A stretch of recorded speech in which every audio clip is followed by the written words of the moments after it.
It's freaking wild. Yeah, that is a lot of fly. Oh my god, man. Hidden behind the rugged coastline of Western Australia and discreetly located in the immensity of the desert, Kalbarri and Kalbarri National Park.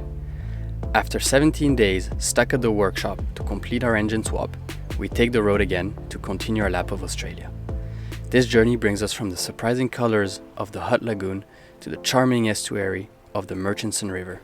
Our trip culminates in the heart of the Kalbarri Canyons, where we'll be hiking with surprisingly little, but yet quite annoying buddies. More on that very soon.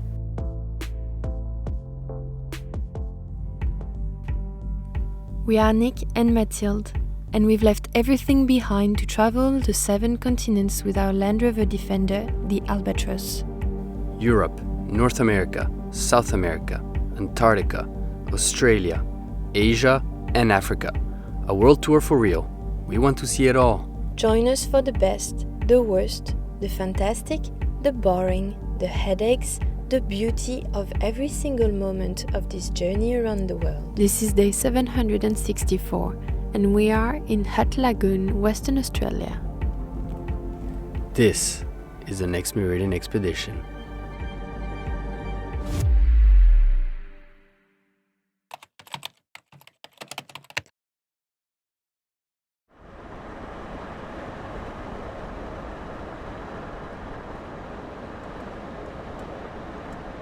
Validate that everything works and to leave Geraldton, we're going up the kill hill, the one that killed Albatross's engine, and we're on it now. This is the one. We stopped just here now. Yeah, that's exactly where we had broken down. So we've overpassed where we broke down. 3, 2, officially the furthest Alba has ever been! We made it up the hill! Yes.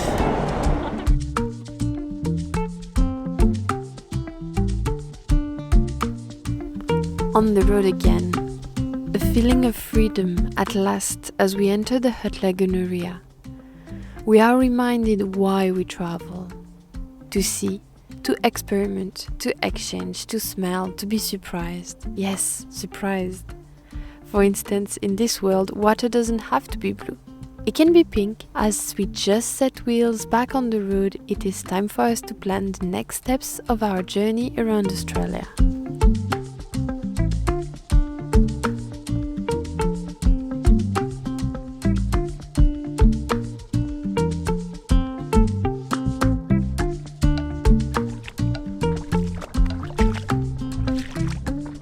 Is it salty?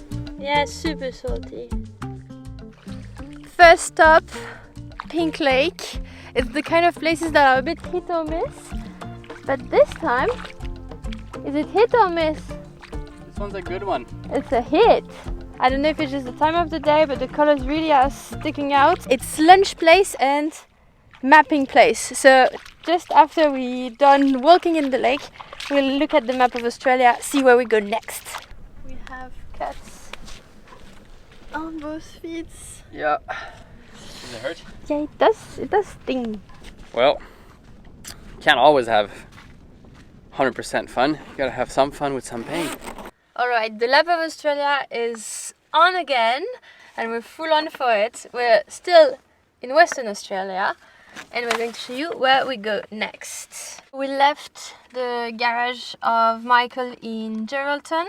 The aim this week is to reach Kalbarri National Park and we're quite excited about the hiking, the canyons, the rivers, the coastline. It's going to be, I think, one of our first real Australian adventure.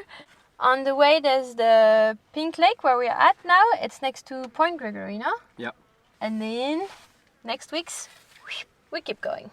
It's not a bad thing that this week there is not too much road. We're taking our time also to see if the engine is behaving well and if it's resisting well to being on the road. Yeah, gotta make sure we don't do too many hours per day, too many kilometers per day. So this first week is chill and then next week we'll do more. To Kalbarri.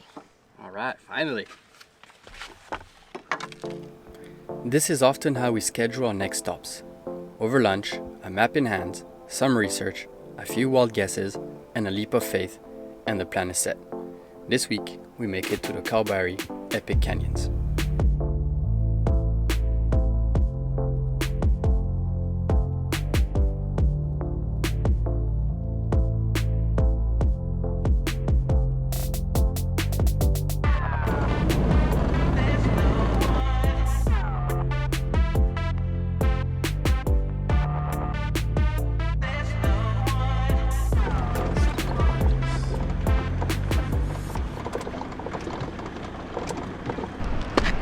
That's why we want to see.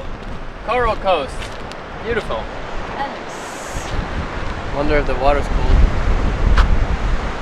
The water is certainly cold. What I really like here is just the laminated levels here. Looks like multiple pancakes together. And what's cool is the white foam where the waves crash with the laminated pancakes. Looks nice. Laminated pancakes. Yeah.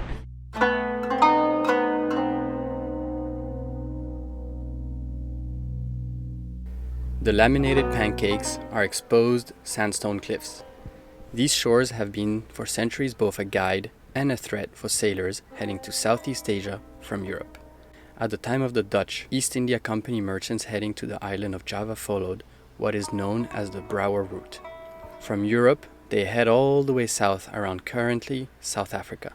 They would let themselves push by winds under the 40 parallel south all the way to the Western Australia coastline. Finally, they turn north and follow the coast until the island of Java.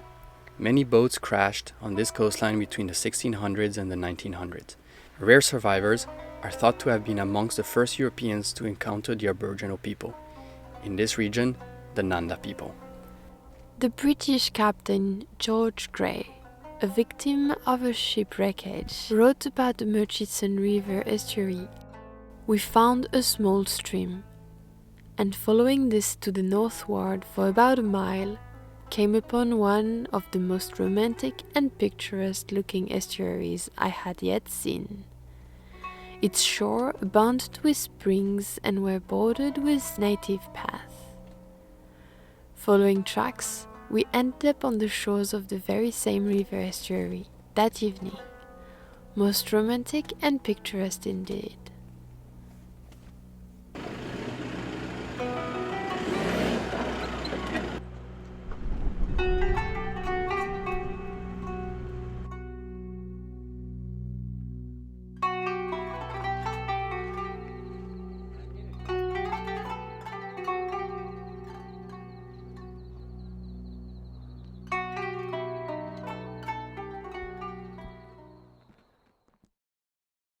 This was our camp spot right here. A lot of flies. I think you can see them, maybe even hear them. You know, there's a lot of things we love about overlanding, but flies like this, they're so aggressive. This is probably something I really don't like about overlanding. Oh my gosh, look at them, they're all on the screen. There's really a million of them. Anyway, we had dinner here, the sunset right behind us, and we found this little camp spot hidden a little bit behind the dunes and a few trees, and so nobody came, completely alone, very quiet, and then we could see a few boats passing by. But anyways, now we're on our way to go on a hike, Kalbarri National Park. Gotta pack up and go. So, albatross is ready. Mathilde, show us your sexy net. So I have one too. This is the first time we actually wear them. Someone said fashion. Exactly. It looks annoying to wear, but it is not actually. Like, it's so annoying to have the fly all over your face. Like me. That this, you actually forget about it. And they really just go straight for your lip corners so they can get water, for your eye corners, camera lens. Yeah, I really like it. You ready? Go Yeah. for a hike. Boom!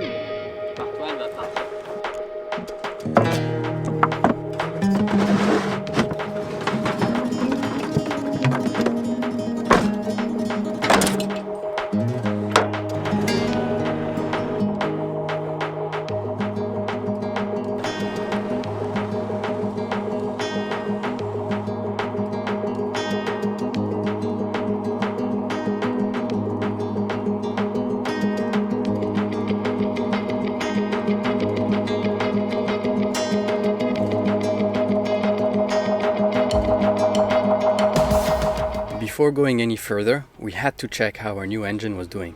After all, those were its first kilometers on the road. We're just checking that everything is okay in here. The coolant hasn't moved, clutch level hasn't moved, the engine oil hasn't moved, and it's still like crystal clear, which is amazing because everything's new. And the power steering is halfway between min and max. Alrighty, well, I guess we're good.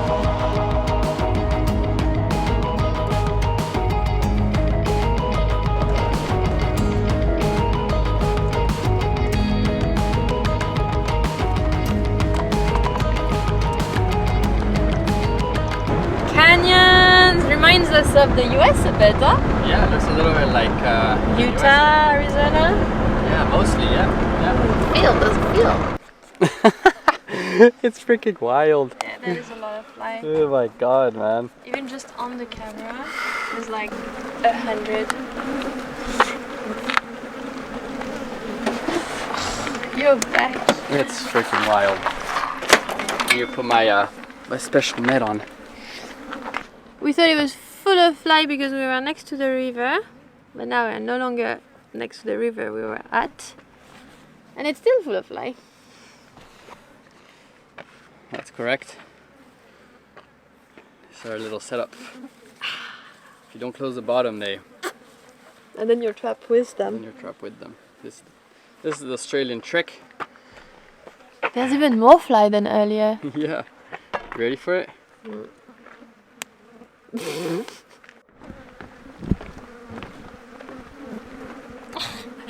They're literally coming on the lens of the camera. I'm trying to film you.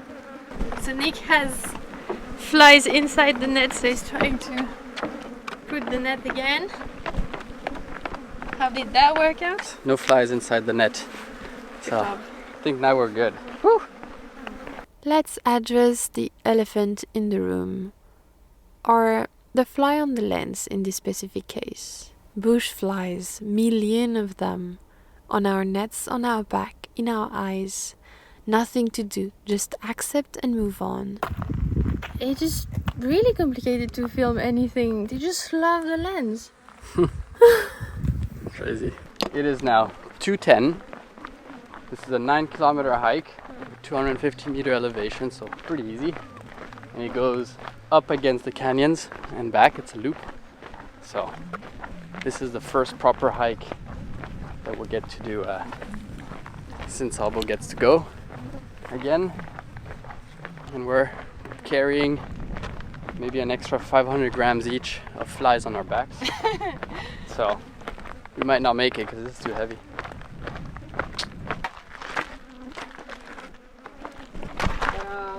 Nature's window. It really does feel like we're back in the US, somewhere in Utah. Yeah, that looks really cool. Yeah.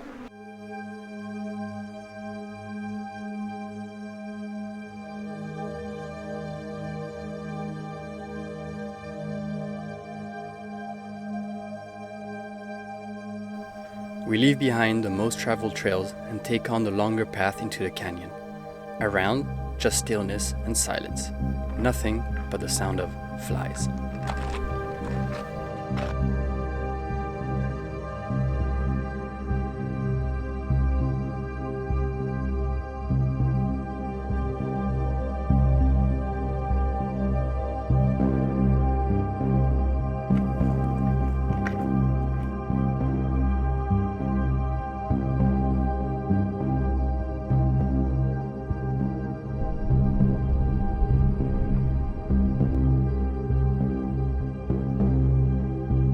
The riverbed is like completely dry, except for this location right here. There's tons of fish trapped. You see them, they're trying to get through, but they can't. And you can see all these fish kind of jumping and moving. Just a suggestion. Fly fishing? You know what we were thinking with Mathilde? That walking down in this canyon, we haven't seen anyone for the past 2 hours. Nobody. And luckily we have water, we have a satellite phone, and we know our way. Could you imagine having trouble out here? We would have to call a helicopter or, you know, the closest hospital. If anything happens, like if we got bit by a snake or if we, you know, broke a leg or something, we would really be far. Australia is like 25 million and huge, bigger than Europe. So that's why we're super happy to have a good health insurance. Their names go by Ava. They insure us everything from the first euro. They insure all types of trips. They come and help you all around the world, and they help you find a hospital. And we've already had a very good experience when we were in Mexico and I had to get my meniscus done. So it really works well. This is something that keeps our mind free from any stress when we're traveling around. We'll put a link in the description, and that gives us a peace of mind that if anything happens, they'll be there for us. Now, let's go see if we can find any Australians, because it's been 2 hours and we haven't seen anybody. Zero, nada, except for these flies on the screen.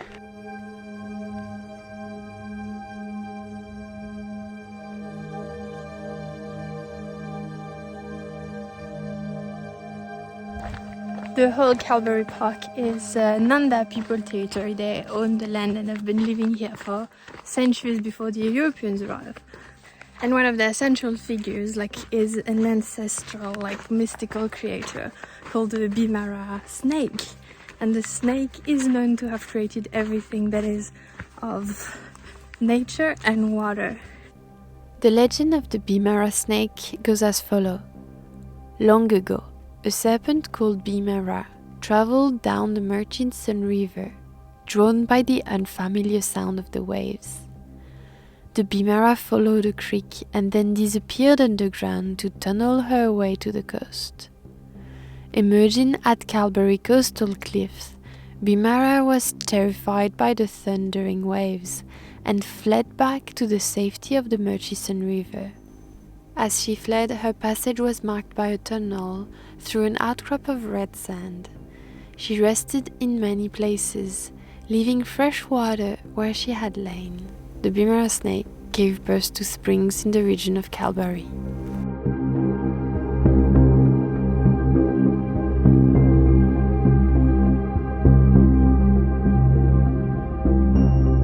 As we leave the world of the Nanda legends deep into the Kalbarri Canyon, we witness a last moment of daydreaming, a sunset and moon rising upon the Western Australian desert. Very romantic sunset, and then I heard noise. Nick is hungry. Noodles dry, really good. For your romantic dates. Cheers.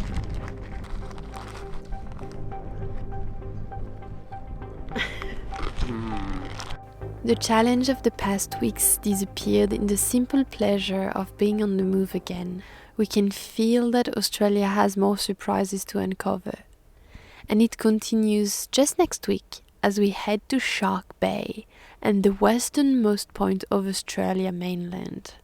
And yes, it wears its name real well. This is epic. Alright, you may ask yourselves, a million flies, how do we drink? Just go like that.